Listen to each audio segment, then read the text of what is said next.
morning! Ayan, tingnan nyo naman yung ating capsicum dyan. Ayan. Nagpula na siya. Ayan, tapos meron tayo ditong mga nilagay na okra. Tsaka tomato. Ang taba din. Ayan. Ito yung baby broccoli ni Mister. Ayan. Tapos ito. Yep.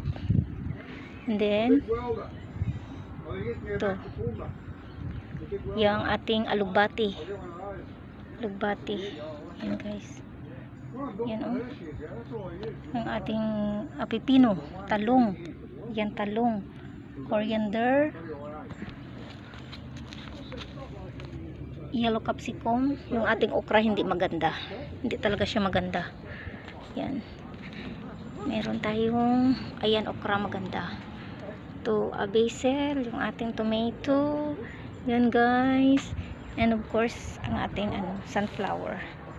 Meron ng sunflower dyan. Maliliit. Ayan. Yan.